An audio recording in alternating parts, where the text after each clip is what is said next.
and recruitment, things like that.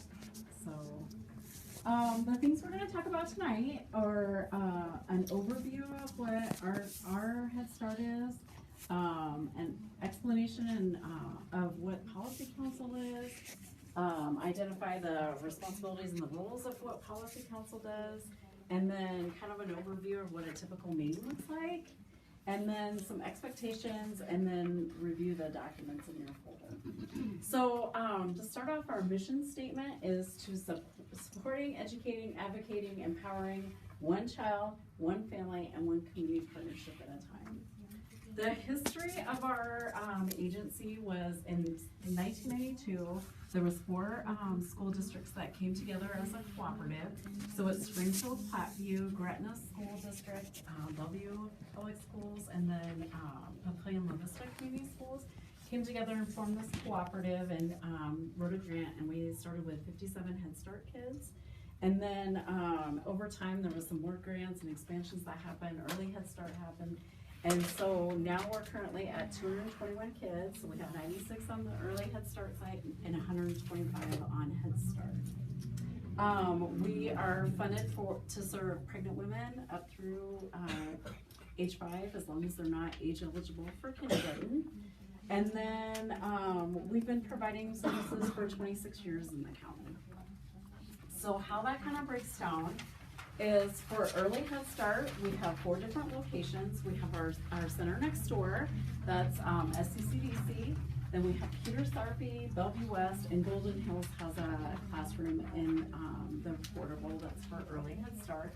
And then we have 44 kids that serve or that are enrolled in our home-based program. So we have 4 home visitors that go out to the county, throughout the county, and visit parents and children in their homes. So we also have a partnership with our health department with maternal health nurses that help us with our pregnant women that are enrolled into the program. Make sure that they are visiting the doctor, getting the nutritional needs that they need, and connected to services too. So then for Head Start, we have Bel Air, Fort Crook, Golden Hills, and then Parkview Heights and La Vista is our four centers. Golden Hills is the only location that has, we use the loose term that it's a full day. It runs from 8 to 2:30. The rest of our sites are part day. There's either a morning session or afternoon session Monday through Thursday. So in the folder, I'm not sure that there's a table of contents. There's bylaws. There's some performance standards, program governance, mission statement, some center information, what we just covered, the program staff structure, some ground rules, and I think there's maybe some parliamentary procedures, and I'm not sure about if there's a glossary of terms in there? In the back folder, of the yes. packet, yeah. Okay. Yeah. So, Is it this one? that's the bylaws. Thank you. Which one was the table? I don't think there's a table of contents. Okay. No. So there's 2 different parent structures in our in Head Start. There's parent committees that are at the center level. Every parent can be part of the parent committee, and then you guys kind of experience that process of doing elections and nominations so that you can serve on that policy council. So parent committees make decisions at that center level. Maybe they're going to have a parent day in the classroom or something specific in the classroom. And then the parents that are at that parent committee would take information to you, each of you, to serve on policy council if they wanted to see changes in policies or they have questions about things. And then those are that's something that you can bring up at policy council. Let's see. So in coordination with our executive director, and then we also have our board of directors, you guys would all work together to try to make decisions and decide on the direction of where our agency is going to go, and then also policies, procedures, and then we'll get into some more details about what that includes. So our governing board is our 4 superintendents. So those 4 regional school districts that created that cooperative, Gretna, Springfield, Platteview, Bellevue, and Papillion La Vista, Those superintendents serve as our governing board. And then equally as important is our policy council. The majority needs to be of parents, but we can also have some community members that may come in and serve as part of the policy council too. And then, like we talked about, those parent committees are at site levels. We have what's called performance standards, and it's what Congress has set forth for the rules we have to play by. So it may be something as far as policy council rules, it could be something that affects classrooms. There's a big set of rules that we go by, and that was something that we recently had a big change in our rules.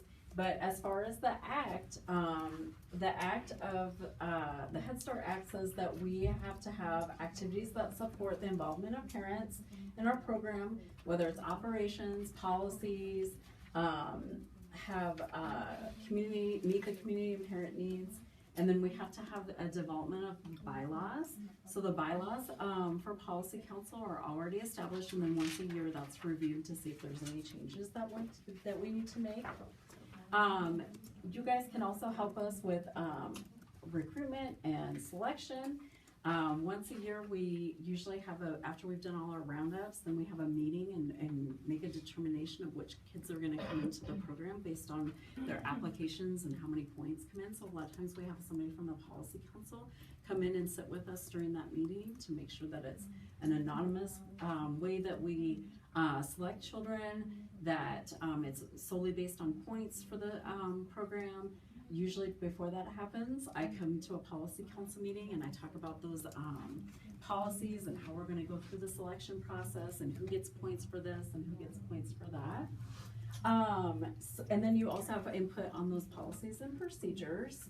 And then every month there's some things that you need to review. So you're gonna review the budget and the financial information. You're gonna review a leadership report, which comes from every one of the specialists and the executive director, some activities that happened during that month. In addition to that, you'll also find out what our status is on enrollment and attendance. And then you'll have to review and approve the budget, any applications for like refunding, employment decisions. So if we have an opening and we need to hire a teacher, you'll review the credentials and make a decision if that is somebody that we could hire for our agency. We have an audit every year that you get information from the auditors and approve that. And then any kind of monitoring from the Office of Head Start, you would review that information. So there's a couple of things that are conflicts of interest. If you're an employee, you can't serve on policy council. And then there isn't any compensation. So this is a voluntary program. You get childcare and dinner. We talked a little bit about performance standards. They're broke up into different sections, so that the first section is 1301, and it talks about program governance, and that's what the policy council is. It's part of the governing board or governance of our program. 1302 talks about program operations. 1303 is our financial information and how we need to be financially responsible with the taxpayers' money. 1304 is federal administrative procedures, and then the 1305 is just some definitions. A little bit about bylaws. So bylaws are the set standard that complies with those performance standards about how the policy council is going to run. These standards are visited annually, and any updates, and everybody gets input on those updates to be made. It talks about the election process and how you all got here tonight. And then it talks about term limits, so how long you can serve on policy council. And then talks about if we have to remove a policy council member, how we go about that. And then defines the roles of the officers. So each year the policy council makes a determination of who they would like to be their leaders of policy council. So there's a chairperson officer position that organizes and leads the meetings. They call the meetings to order and chair the meetings, and then they encourage other parents to get involved. There's a vice chair that assists the chairperson and might run some subcommittees. And then they would stand in for that chairperson if the chairperson was gone or wasn't unable to fulfill that duty. They left the policy council. We have a secretary that takes minutes of the meetings, makes agendas for the meetings, and then sends the information out to policy council members. So you'll have an opportunity to review the information before the night of the meeting, and you can have questions prepared and things like that. And then an optional position is a treasurer that keeps track of funding that's assigned to the policy council. So next meeting, you guys will have an opportunity to vote for your officers and how you want that structure set up. So be thinking between now and then if you want to take on a role like that. What should you expect as a policy council member? We meet on a monthly basis. It's typically in central office, although we have such a great group right now, we might have to find a bigger location. We do follow an agenda, and then they use the Robert's Rule of Order, but I don't want any of those types of things to persuade you or make you feel uncomfortable that you shouldn't be here because I don't know what the Robert's Rules of Order is. It's basically a way to make motions and to the process of the how the meeting's going to flow. But this is really designed. The policy council is designed as a learning process. So if you've never done it, people are going to be here to help you through a motion or how do I make a motion, things like that. So I don't want anybody to walk away and feel intimidated by any of that, because this is was originally designed to be a learning process for parents, and that's something that you could later put on a resume that you served as part of policy council. And I always describe it to parents as it's kind of a combination between a school board and a PTA. I don't ever know exactly how to describe it, but that's the closest analogy I can come up with. And what an important thing for your kids to see you participating in leadership at their school and being an advocate for them and making decisions on who's going to be their teachers and how this program is going to go, what an impact that's going to make on them. So the typical meeting is about 1 to 2 hours. Members are committed to be involved with policy council activities. So I'm trying to think back, last year we had a celebration for our 25th anniversary. We had some ice cream and some hot dogs and stuff, and that was something that was put on by policy council. We've had end of the year picnics in the past that's been sponsored by policy council. I know probably next month or the month after that, there's a couple of specialists that might come and ask if the policy council will sponsor a couple events that they have in mind. So there's some ways you can get involved and be active outside of just meetings. Let's see, what else? Dinner and childcare. We already talked about that. Did I say dinner and childcare? We did have we had a couple it was a couple years ago that this husband and wife, they kind of used it as their date night. They enjoyed coming out to policy council. They had somebody to take care of the kids, and they got dinner. I thought it was a creative way of looking at it. So a typical meeting, you would have the chairperson call to order. The executive director would have a presentation. You're going to approve minutes from the last meeting, things like that. Discuss any new business items, some actions that you maybe need to take, and then talk about the old business, and then determine your next meeting date, and then you're adjourned. Sounds really easy, right? This next slide talks about the importance of RSVPing, so letting us know if you're going to be able to come, so we make sure that we have enough staff for childcare, we order enough food, and that everybody's prepared for the amount of people that's going to come. Anybody have any questions? That was kind of a lot of information. So each month essentially each month would we talk about something different that is being brought to light, or would we be talking about the same thing every time?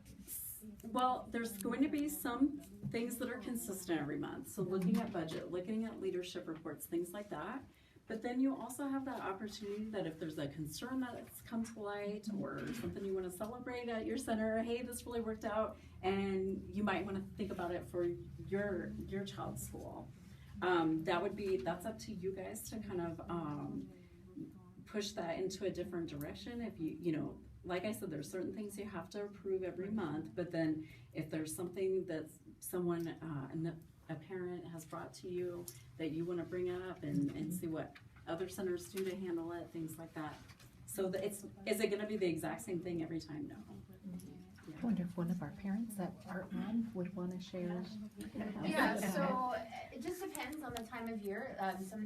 Right now, we're going to be talking more about what we're doing for this coming school year, starting in January, and what we wanna do with our funds. Feeling out what the centers are needing from the policy council. Then as the closer we get to the end of the school year, we'll wanna start planning for dollar per child, the end of year, if we want to do something like that, the zoo trip, things like that. So it just depends. Hopefully we won't have any more hires that we need to approve, but if that happens, then that'll be brought to us and then we can see what the credentials are and go from there. And then recruitment in February. Yeah, absolutely. We want parents to help us recruit. Is this over once your child is done? Like, this is my daughter's second year of pre-K, then she'll. Then if you wanted to stay on as a community member, you could certainly do that. The term limits are 5 years. Yep. Okay. And you mentioned dollar per child, and in your folder is a flyer about dollar per child. There's only one lobbyist in Washington for Head Start, and this is the way that they get funding to help lobby for more money from Congress. So what the ideal situation is that we raise $1 for every child we have for our program, so that would be $221. And it's usually up to the policy council to come up with a creative way to raise that money. I know in the past we've had staff could put money in and maybe get a jeans day or put money in for maybe some time off, which was well received. But it could also be something as simple as, like, I've gone to national meetings where I went to a meeting in New Orleans, which we all know has lots of talent there, and you put $1 in the basket before you walked into a talent show for the evening event. So, things like that. Other questions? Is anybody feeling overwhelmed and is reconsidering, or we want to work through that? Would you want these things to be read to next month? It probably would be a good idea to just kind of review it, but like I said, don't feel intimidated by anything, because you have people right here that have been on the policy council, will help you through any of the order of the meetings, things like that. There was one more slide. So for the conclusion, the Head Start Act provides changes to the activities and responsibilities of the Policy Council. It's there's a structure that plays a key role in the effectiveness of the Policy Council, and then bylaws should be followed, reviewed, and updated annually. Any other questions? This is such an important role. We can't have our agency without a Policy Council. And the Policy Council has to be made up of a majority of parents. We just met right prior to this meeting with our previous group of Policy Council members. They had to approve our grant. It's a $2.5 million grant. So it's a big, big deal, and we respect our Policy Council so tremendously. You know what's happening out there with your kids and what you need for your families and for the program. So this is your program. So we are here to help and support and develop and do all that we can to help you. But this is your program and your kids. So we're excited. I think we will find a bigger room that has a little more circulation in it for our next meeting. So our next meeting will be, we'll have to come up with a date and a time. So if you have thoughts in mind or a day that's better. We also can try technology. Anyone who watches the video I just took is going to get sick to their stomach because it moves a lot. So I'm probably not one you want to rely on for technology, but I have to do a pan of look at all the beautiful people that are here. So we talked about doing Facebook Live or some other kind of option. So if you were at work or if you weren't able to come in, that there'd be other options for you. So we can certainly think of those things. So if you are a creative and technology able person, I would love your help with all of those things. We could do that. But again, we discuss a lot of things. Some of the big things coming up, once our grant is approved, we will be looking at, we have to put in for a grant to expand or to convert one of our part day programs back to a full day Head Start program. That's going to be big because we're going to have to find classroom space, staff, ways to really make that work. And we also, down the road, would love to hear your thoughts. Like Audra said, our full day program isn't really a full day. How many of us get off at 2 in the afternoon, 2:30 in the afternoon, unless you're working a swing shift, which, been there, done that too. So we realize that it's not the most convenient for families. So we want your feedback to help make this program to meet your needs. So that's where we're at. We've got a lot of tasks, but I love Policy Council because you guys, you can attest, we had great discussions. They ask questions like anything, and you have every right to ask every single question about the budget, how we're spending those funds, all of that. So it's very important. I just am so thrilled that you all are here. So I think our big task is so that we can kind of get into a routine of meeting. When do we want to meet? What time of day? What day of the week? And I know this could be a challenge, so. Monday, Tuesday would be good. Tuesday. I can't. Can I get a motion for Tuesday? I'm motioning it. Or if we did Tuesdays, or if we had a technological thing where people could connect maybe by Facebook or something too, maybe that would work. But Tuesday, is this time of day good? Do you need it later? Do you need it earlier? This time, yeah, I work nights, so. Good. Oh, goodness. Okay, yeah. Oh, my goodness. Well, we don't want to get into the sleep time, too. I know how that, yep. It's all crazy. On Tuesday is a good time? Is that good? Tuesday. Okay. And I do have a stabilizer, so if people Oh. can't, I do. I have, He's so we have all nice. that equipment. Oh, that everyone would thank you. I'm telling you, they're gonna